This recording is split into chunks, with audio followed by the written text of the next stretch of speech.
ഇറാനും അമേരിക്കയ്ക്കുമിടയിൽ രണ്ടാഴ്ചത്തെ വെടിനിർത്തൽ നിലവിൽ വന്നിരിക്കുകയാണ്. പശ്ചിമേഷ്യൻ യുദ്ധം ഒരു പരിസമാപ്തിയിലേക്ക് കടക്കുകയാണോ? ഇത് ആരുടെ വിജയമാണ്? ഇറാൻ മുമ്പോട്ട് വെച്ച 10 പോയിന്റുകൾ അടങ്ങുന്ന പ്രപ്പോസൽ അമേരിക്ക നിലവിൽ അംഗീകരിച്ചിരിക്കുകയാണ്. നമുക്കറിയാം, കഴിഞ്ഞ കുറച്ച് ദിവസങ്ങൾക്ക് മുമ്പ് ട്രംപ് മുഴക്കിയ ഭീഷണി, വെടിനിർത്തൽ യുദ്ധം അവസാനിപ്പിച്ചില്ലെങ്കിൽ ഇറാൻ സിവിലൈസേഷൻ മുഴുവനായിട്ട് ഇല്ലാതാക്കി കളയും എന്നാണ് അദ്ദേഹം പറഞ്ഞത്.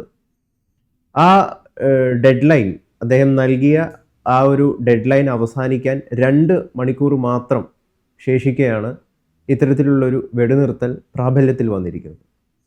അപ്പം ഇറാന് മുമ്പിൽ അമേരിക്കയാണോ കീഴ്പ്പെട്ടിരിക്കുന്നത്, അമേരിക്കയ്ക്ക് മുമ്പിൽ ഇറാനാണോ കീഴ്പ്പെട്ടിരിക്കുന്നത്? യഥാർത്ഥത്തിൽ ഈ യുദ്ധം അവസാനിക്കുമോ? ആദ്യമേ തന്നെ പറയട്ടെ, ഇപ്പോൾ മാധ്യമങ്ങളിൽ വന്നിരിക്കുന്ന, അതായത് അമേരിക്കൻ മാധ്യമങ്ങളിൽ ഉൾപ്പെടെ വന്നിരിക്കുന്ന റിപ്പോർട്ടുകൾ പ്രകാരം അമേരിക്ക ഇറാന്റെ മുന്നിൽ പൂർണ്ണമായിട്ട് കീഴടങ്ങിയതുപോലെയാണ് ഞാൻ വിലയിരുത്തുന്നത്. കാരണം അമേരിക്ക ഒരു 15 പോയിന്റ് മുന്നോട്ട് വെച്ചിരുന്നു, അത് ഇറാൻ തള്ളിക്കളഞ്ഞു. ഇറാൻ ഒരു 10 പോയിന്റ് മുന്നോട്ട് വെച്ചു. ഈ 10 പോയിന്റുകളായിരിക്കും ഇനി വരുന്ന സമാധാന ചർച്ചകളുടെ എല്ലാ അടിസ്ഥാനം ഈ 10 പോയിന്റിൽ നിന്നുകൊണ്ടായിരിക്കും. മാത്രവുമല്ല, ഹോർമൂസ് തൽക്കാലത്തേക്ക് ഗതാഗതത്തിന് തുറന്നു കൊടുത്തു എന്ന് ഇറാൻ പറയുമ്പോഴും ഇറാൻ മറ്റൊരു കാര്യം കൂടി പറഞ്ഞിട്ടുണ്ട്. അതായത് ഇറാൻ സൈന്യവുമായിട്ട് കോർഡിനേറ്റ് ചെയ്ത് വേണം അതുവഴി പോകുന്ന ചരക്ക് കപ്പലുകൾ മുന്നോട്ട് പോകേണ്ടതെന്ന്. അതിൻ്റെ അർത്ഥം തൽക്കാലം ഇറാൻ അനുവദിച്ചെങ്കിലും സൈനികമായി ഇറാൻ ഹോർമൂസിന്റെ മേലുള്ള പിടി അത് ഇറാൻ അയച്ചിട്ടില്ല എന്നുള്ളതാണ്. അതായത് പിന്നെ ഇനി ഹോർമൂസിലൂടെ ഗൾഫിന്റെ ഉൾപ്പെടെയുള്ള എണ്ണക്കപ്പലുകളും അതുപോലെ മറ്റ് ചരക്ക് കപ്പലുകളും ഒക്കെ മുന്നോട്ട് പോകുമ്പോൾ ഇറാൻ സൈന്യവുമായിട്ട് കോർഡിനേറ്റ് ചെയ്ത് വേണം പോകേണ്ടത് എന്നാണ്. ഇതൊരു പിന്നെ പെർമനന്റ് ആയിട്ടുള്ള, സ്ഥിരമായിട്ടുള്ള ഒരു സംവിധാനമായിട്ട് മാറുകയാണെങ്കിൽ സ്വാഭാവികമായിട്ടും ഇറാന് ഈ യുദ്ധത്തിൽ വലിയൊരു നേട്ടമുണ്ടായി. കാരണം ഇറാൻ ഇതുവരെ അതില്ലായിരുന്നു. ഈ യുദ്ധം തുടങ്ങുന്നതിന് മുമ്പ് വരെയും ഇറാന്റെ അനുവാദം വേണ്ടായിരുന്നു ഹോർമൂസിലൂടെ ഒരു ചരക്ക് കപ്പൽ നീങ്ങാനായിട്ട്. അപ്പോൾ സ്വാഭാവികമായിട്ടും ഈ യുദ്ധത്തിൽ ഇറാൻ വിജയിച്ചതുപോലെയാണ് തൽക്കാലത്തെ അവസ്ഥ. പിന്നെ ഇറാൻ മറ്റു കാര്യങ്ങൾ പറഞ്ഞിട്ടുണ്ട്. ആ 10 ഇറാന്റെ നിർദ്ദേശങ്ങളിൽ മറ്റൊരു ഇനം ഇറാന് നഷ്ടപരിഹാരം കൊടുക്കണമെന്നുള്ളതാണ്. അടുത്തത് ഭാവിയിൽ ഒരു തരത്തിലുമുള്ള ആക്രമണങ്ങൾ ഉണ്ടാകില്ല എന്നുള്ള ഉറപ്പാണ്. ഇറാന്റെ ന്യൂക്ലിയർ എൻറിച്ച്മെന്റ്, യുറേനിയം എൻറിച്ച്മെന്റ് തുടരും എന്നുള്ളതാണ് അടുത്തത്. അപ്പോൾ ഇറാൻ എപ്പോൾ യുറേനിയം എൻറിച്ച്മെന്റ് തുടരും എന്ന് പറഞ്ഞാൽ അതിൻ്റെ അർത്ഥം ഇറാന്റെ കയ്യിൽ വെപ്പൺസ് ഗ്രേഡ് യുറേനിയം, അതായത് അണുബോംബ് ഉണ്ടാക്കാൻ പറ്റുന്ന 95% യുറേനിയം 235 233 പ്ലൂട്ടോണിയം ഉള്ള ഒരു, അതായത് പിന്നെ ഫിസൈലായിട്ടുള്ള യുറേനിയം ഉള്ള സമ്പുഷ്ടമായിട്ടുള്ള യുറേനിയം ഇറാന് നിർമ്മിക്കാൻ പറ്റും എന്നാണ്. അതിനർത്ഥം ഇറാൻ എപ്പോൾ വേണമെങ്കിലും അണ്വായുധം നിർമ്മിക്കാമെന്നുള്ളതാണ്. ഇത്രയൊക്കെയാണ് അത്. പിന്നെ മറ്റൊരു അതിപ്രധാനമായിട്ടുള്ള ഇറാന്റെ നിർദ്ദേശം 10 പരിപാടിയിലെ മറ്റൊരു ഒരു പോയിന്റ്, ഇറാന് മേലുള്ള എല്ലാ ഉപരോധങ്ങളും അമേരിക്ക അവസാനിപ്പിക്കണമെന്നാണ്.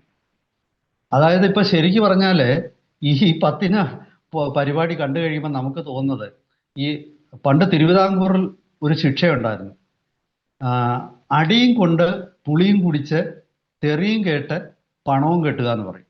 അതായത് ഒരുത്തൻ ഒരു തെറ്റ് ചെയ്താൽ അവന് അടി കൊടുക്കും, കുടിക്കാൻ ഏറ്റവും ബുദ്ധിമുട്ടുള്ള പുളിവെള്ളം അവനെ കൊണ്ട് കുടിപ്പിക്കും, പച്ചത്തെറി അവനെ വിളിക്കും, ഇത് മാത്രമല്ല അവൻ പിഴയടയ്ക്കും. ഇതുപോലത്തെ ഉള്ള ഒരു എഗ്രിമെന്റിലാണ് ട്രംപ് പോയി തലവച്ചിരിക്കുന്നത്. കാരണം ഇതിൽ അമേരിക്ക പറഞ്ഞ ഒരു പോയിന്റ് പോലും ഇതിലില്ല. ഇറാനെ ഇതുവരെ അമേരിക്ക അവിടെ ഇട്ട ബോംബിട്ടതിന്റെ നഷ്ടം കൊടുക്കണം ഇറാന്. അപ്പൊ അമേരിക്കയ്ക്ക് സംഭവിച്ച നഷ്ടവും ഹോർമൂസിന്റെ മേലുള്ള പിടിവിടുന്നില്ല, ഇറാന്റെ മേലുള്ള ഉപരോധം ഇല്ലിനി, ഇറാന്റെ അണ്വായുധ സമ്പുഷ്ടീകരണം ഉദ്ദേശിച്ച പോലെ മുന്നോട്ട് നടക്കും. പിന്നെ എന്തിനാണ് ഈ യുദ്ധത്തിന് പോയത്? ആദ്യമേ ഇത് അങ്ങ് അംഗീകരിച്ചാൽ പോരായിരുന്നു. ഇത്രയൊന്നും അംഗീകരിക്കണ്ടായിരുന്നല്ലോ. ഈ ഹോർമൂസിന്റെ മേൽ ഇറാന് നിയന്ത്രണമില്ലായിരുന്നു. ഇറാന്റെ ആണവ സമ്പുഷ്ടീകരണ കേന്ദ്രങ്ങളിലൊക്കെ തന്നെ അത്യാവശ്യം പരിശോധന, ഇന്റർനാഷണൽ ആറ്റമിക് എനർജി ഏജൻസിക്ക് പരിശോധന നടത്താനുള്ള അവകാശം ഉണ്ടായിരുന്നു. ഇറാൻ ഉറപ്പ് കൊടുത്തിരുന്നു ഒരു കാരണവശാലും വെപ്പൺസ്, അണ്വായുധങ്ങൾ ഉണ്ടാക്കില്ല എന്നുള്ളത്. അപ്പം അത് ആ മുൻ അവസ്ഥ തന്നെ അല്ലായിരുന്നു നല്ലത്. ഈ പിന്നെ എന്തായാലും ശരി, ഈ വാർത്തകളെ അമേരിക്കയുടെ CNN ഉൾപ്പെടെ ഉള്ള മുഖ്യധാരാ മാധ്യമങ്ങൾ ഈ വാർത്ത ആദ്യം പുറത്തുവിട്ടു. പക്ഷേ പിന്നീട് ട്രംപ് ഇത് നിഷേധിച്ചു. അതുകൂടെ നമുക്ക് പറയണം. ട്രംപ് ഇങ്ങനെയൊന്നും സംഭവിച്ചിട്ടില്ല, അമേരിക്ക ഇങ്ങനെയുള്ള നിർദ്ദേശങ്ങൾ അംഗീകരിച്ചിട്ടില്ല, വെടിനിർത്തൽ മാത്രമാണ് അംഗീകരിച്ചിരിക്കുന്നത് എന്ന രീതിയിൽ ട്രംപ് പറഞ്ഞു. അപ്പൊ ട്രംപ് പറയുന്നത് അമേരിക്കയുടെ CNN, അതായത് ട്രംപിന് ഏറ്റവും വിരോധമുള്ള ഒരു മാധ്യമമാണ് CNN. ആ CNN എന്തോ ആഫ്രിക്കയിലെ ഒരു വെബ്സൈറ്റിലെ വാർത്ത പൊക്കിയിട്ട് അതുപോലെ പ്രസിദ്ധീകരിച്ച്, കോപ്പി അടിച്ച് അതുപോലെ പ്രസിദ്ധീകരിച്ചാണെന്നും ഇങ്ങനെയൊന്നും സംഭവിച്ചിട്ടില്ലെന്നും ട്രംപ് പറയുന്നു. നമ്മൾ ആലോചിക്കേണ്ടത്, ഈ വെടിനിർത്തൽ തീരുമാനം വരുന്നതിന് തൊട്ട് മുമ്പ് വരെ, ഇന്നലെ രാത്രിയിൽ വരെ ട്രംപ് പറഞ്ഞുകൊണ്ടിരുന്നത് ഇറാൻ എന്ന സിവിലൈസേഷനെ, സംസ്കാരത്തെ തന്നെ ഇല്ലാതാക്കും, ലോകം ഇതുവരെ കണ്ടിട്ടില്ലാത്ത ഭീകരമായിട്ടുള്ള ആക്രമണം രാത്രി തുടങ്ങും. എന്തെല്ലാമായിരുന്നു പണ്ടിലെ സിനിമയിൽ പറഞ്ഞ പോലെ ഒടുവിൽ പവനായി വടിയായി എന്ന് പറയേണ്ടത്. എന്തൊക്കെയായിരുന്നു അവകാശവാദങ്ങൾ? മലപ്പുറം കത്തി, തോക്ക്, ബോംബ്, അവസാനം ഒന്നുമില്ല എന്നുള്ള ഒരു രീതിയിൽ ദയനീയമായ പരാജയപ്പെട്ട് മുട്ടുമടക്കി പുറകോട്ട് ട്രംപ് പോയോ എന്നുള്ളതാണ് ഈ വാർത്തകളുടെ അടിസ്ഥാനത്തിൽ നമ്മൾ ചിന്തിക്കേണ്ടത്. പിന്നെ ഇതിലെ മറ്റൊരു പ്രശ്നം എന്ന് പറയുന്നത്, ഈ യുദ്ധത്തിൽ ഈ വെടിനിർത്തൽ പ്രഖ്യാപനം വന്നതിന് ശേഷവും ഇറാൻ മറ്റു രാജ്യങ്ങളുടെ മേൽ ആക്രമണം നടത്തി. അതായത് അവിടെയുള്ള സമീപത്തുള്ള ഗൾഫ് രാജ്യങ്ങളിലേക്കും മിസൈൽ ആക്രമണം നടത്തി. അപ്പോൾ ഇത് നമ്മൾ എന്താണ് മനസ്സിലാക്കേണ്ടത്? ഇപ്പോൾ കുറച്ച് മുമ്പ് ഞാനൊരു 1.5 മണിക്കൂറിന് മുമ്പ് ഞാൻ അമേരിക്കൻ മാധ്യമങ്ങൾ സെർച്ച് ചെയ്തപ്പോൾ ഞാൻ കണ്ടത് മുസ്താബ ആക്രമണം നിർത്താൻ പറഞ്ഞു. ഇവിടെ ഒരു ചെറിയ പ്രശ്നമുണ്ട്. ഇറാന്റെ പല യൂണിറ്റുകളും, സൈനിക യൂണിറ്റുകളും സ്വതന്ത്രമായിട്ട് പ്രവർത്തിക്കുക. അപ്പോൾ മുകളിൽ നിന്ന് ഭരണകൂടത്തിന്റെ മുകളിൽ നിന്ന് ഈ വെടിനിർത്തൽ എന്ന ഒരു ആശയം അംഗീകരിച്ചാലും അത് താഴെയുള്ളവർ അംഗീകരിക്കണമെന്നില്ല.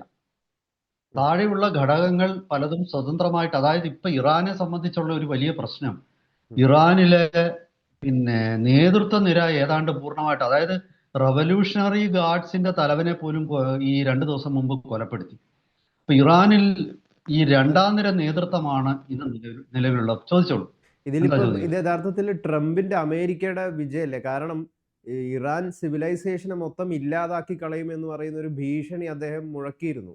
അതായത് ഈ സ്ട്രെയിറ്റ് ഓഫ് ഹോർമൂസ് തുറന്നില്ലെങ്കിൽ. അപ്പൊ അതിന് ആ ഡെഡ് ലൈൻ അവസാനിക്കുന്നതിന് ഏതാനും 2 മണിക്കൂർ മുമ്പാണ് ഇറാന്റെ ഭാഗത്ത് നിന്ന് ഒരു നല്ല സമീപനം ഉണ്ടായത്. ഇല്ല, അതങ്ങനെ ഞാൻ ഈ പറഞ്ഞ ചർച്ചകൾ ഭാവിയിലെ, അതായത് ഈ വെടിനിർത്തലിൽ ഭാവി അത് സ്ഥിരമാക്കാനുള്ള ചർച്ചകളുടെ അടിസ്ഥാനമായിട്ട് ഈ 10 പോയിന്റ് ഇറാൻ പറഞ്ഞു. ഈ 10 പോയിന്റ് ആണല്ലോ നമ്മൾ ഇത്രയും നേരം ചർച്ച ചെയ്തത്. ആ 10 പോയിന്റ് അമേരിക്ക പറഞ്ഞ ഒരു നിർദ്ദേശവുമായിട്ട് സാമ്യമില്ല. കാരണം അമേരിക്കയെ പൂർണ്ണമായിട്ടും തകർക്കുന്ന നിർദ്ദേശങ്ങളാണ്. അതായത് ആണവ സമ്പുഷ്ടീകരണം പുനരാരംഭിക്കുകയാണെങ്കിൽ ഒരു അണുബോംബ് ഇറാൻ ഉണ്ടാക്കുമെന്ന് തന്നെ നമ്മൾ വിചാരിക്കേണ്ടത്. അണുബോംബുള്ള ഇറാന് ഗൾഫിലോ ഇസ്രായേലിലോ ഒക്കെ ആ ബോംബ് കൊണ്ടിടാം, അമേരിക്കയിലേക്ക് തന്നെ ബോംബിടാം. അപ്പം അമേരിക്കക്ക് ഇത് എങ്ങനെയാണ് വിജയമാവുന്നത്? എനിക്ക് മനസ്സിലാവുന്നില്ല. സാമാന്യ ബുദ്ധിയിൽ എന്താ നമ്മൾ പറയുന്ന പോലെ അരിയാഹാരം കഴിക്കുന്ന വ്യക്തികൾ, ഒരു മലയാളിക്ക് ഉൾക്കൊള്ളാൻ പറ്റുന്നില്ല അത് അമേരിക്കയുടെ വിജയമാണെന്ന്.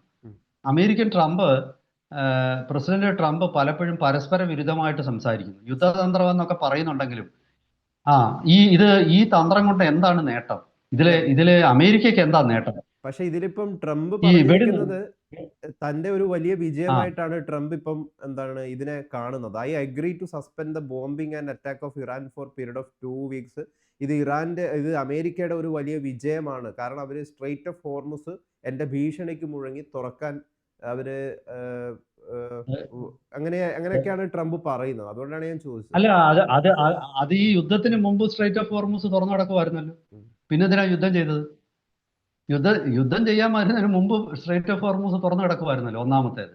പിന്നെ രണ്ടാമത്തെ വിഷയം എന്ന് പറഞ്ഞാൽ, ഞാൻ പറഞ്ഞില്ലേ, സ്ട്രെയിറ്റ് ഓഫ് ഹോർമുസ് തുറന്നു എന്ന് പറയുന്നെങ്കിലും അതുവഴി പോകുന്ന കപ്പലുകൾ ഇറാന്റെ സൈന്യവുമായിട്ട്, IRG സൈന്യമെന്നല്ല, ഇസ്ലാമിക് റവല്യൂഷണറി ഗാർഡ്സുമായിട്ട് കോർഡിനേറ്റ് ചെയ്ത് വേണം പോകേണ്ട. അതായത് ഓരോ കപ്പൽ പോകുന്നതിന് മുമ്പും IRGCയുടെ അനുവാദം കിട്ടണം. തുറന്നു എന്ന് പറയുന്നതിന് എന്തർത്ഥമാണുള്ളത്? ഈ തുറന്നു കിടക്കുന്ന ഒരു സ്ഥലം വഴി പോകാൻ ആരുടെ അനുവാദം വേണ്ട. അനുവാദത്തോടു കൂടി ഒരാൾ കടന്നു പോകുന്നതിനെ തുറന്നു എന്ന് പറയാൻ പറ്റും. ഈ പിന്നെ ഇന്ത്യയുടെ കപ്പലുകൾ 7 കപ്പലുകൾ ഈ കഴിഞ്ഞ ദിവസങ്ങളിൽ വന്നല്ലോ, അത് കോർഡിനേറ്റ് ചെയ്തു വന്നു. അപ്പൊ അതുപോലെ വരുന്നതിന് എന്തിനാ തുറന്നു എന്ന് പറയുന്നത്? അതൊരു യൂഫിമിസം എന്ന് ഇംഗ്ലീഷിൽ പറയും. അതായത് ഒരു പിന്നെ നമുക്ക് പിന്നെ നമ്മുടെ ഇഷ്ടമുള്ള രീതിയിൽ കാര്യത്തെ ഒന്ന് വളച്ചൊടിച്ചു എന്നുള്ളത്. യാഥാർത്ഥ്യം മാറിയിട്ടില്ല. പിന്നെ ട്രംപ് എന്ന് പറയുന്ന വ്യക്തി ഒരു സത്യാനന്തര ജീവിയാണ്. അതായത് അദ്ദേഹം ഇപ്പോൾ ചെയ്തിരിക്കുന്നത്, അദ്ദേഹത്തിന് കള്ളവും സത്യവും തമ്മിലുള്ള വ്യത്യാസം നഷ്ടപ്പെട്ടു. അദ്ദേഹം കള്ളം പറയുന്നത് സത്യവും, സത്യം പറയുന്നത് കള്ളവും, അങ്ങനെയൊക്കെ. ഈ ഷേക്സ്പിയറുടെ നാടകത്തിൽ fair is foul and foul is fair എന്ന് പറഞ്ഞിട്ട് ഈ പിന്നെ അതായത് ദുർമന്ത്രവാദിനികൾ ഒരു നൃത്തം ചവിട്ടുന്ന രംഗമുണ്ട് തുടങ്ങുമ്പോൾ. ഇപ്പം ട്രംപ് അതുപോലെയാണ്, fair is foul and foul is fair. അതാണ് ട്രംപ് ഇപ്പൊ കാണിക്കുന്നത്. ഈ ഫെയറും ഫൗളും തമ്മിലുള്ള വ്യത്യാസം ട്രംപിന് നഷ്ടപ്പെട്ടിരിക്കുന്നു. ഈ ട്രംപ് 80 വട്ടം പറഞ്ഞു ഇന്ത്യ പാകിസ്ഥാൻ യുദ്ധം മധ്യസ്ഥത വഹിച്ചത് ഞാനാണ്. ആരും അംഗീകരിച്ചില്ല. പിന്നെ അത് കഴിഞ്ഞിട്ട് പിന്നെ ട്രംപ് അത് മിണ്ടാതായി. പിന്നെ ഇപ്പൊ ഓരോ അവകാശവാദങ്ങൾ അദ്ദേഹം ഉന്നയിക്കുകയാണ്. യഥാർത്ഥത്തിൽ 30 വിമാനം നഷ്ടപ്പെട്ട അമേരിക്കയ്ക്കല്ലേ ഈ യുദ്ധത്തിൽ നഷ്ടപരിഹാരം കിട്ടേണ്ടത്? ഇപ്പൊ അമേരിക്കക്കാരന്റെ ട്രംപിന്റെ ഒരു മുദ്രാവാക്യമുണ്ട്, മാഗ, മേക്ക് അമേരിക്ക ഗ്രേറ്റ് അഗെയിൻ. ആ മുദ്രാവാക്യത്തിന്റെ അടിസ്ഥാനത്തിൽ നമ്മൾ ഈ ഒത്തുതീർപ്പിനെ പരിശോധിച്ചാൽ ഇവിടെ യുദ്ധത്തിന് മുമ്പുണ്ടായിരുന്ന സ്ഥിതിയിൽ നിന്നും യുദ്ധത്തിന് ശേഷമുള്ള സ്ഥിതിയിൽ ഇറാന് ന്യൂക്ലിയർ ആയുധങ്ങൾ ഉണ്ടാക്കാം, ഇറാന്റെ മേലുള്ള ഉപരോധങ്ങളെല്ലാം നിർത്താം.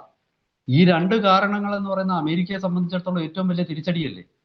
1980 ശേഷം ഒന്നല്ലെങ്കിൽ മറ്റൊരു കാരണം പറഞ്ഞ് ഓരോ വർഷവും ഇറാന്റെ മേൽ ഉപരോധങ്ങൾ ഏർപ്പെടുത്തിയിരുന്ന രാജ്യമാണ് അമേരിക്ക. അത് ഒറ്റയടിക്ക് നിർത്താൻ പോവാണ്. അതായത് 20, 25, 45 കൊല്ലമായിട്ട് ഇറാന്റെ മേലുണ്ടായിരുന്ന മുഴുവൻ ഉപരോധങ്ങളും നിർത്തിയെങ്കിൽ 2 ആഴ്ചത്തേക്കാണെങ്കിൽ 2 ആഴ്ചത്തേക്ക്.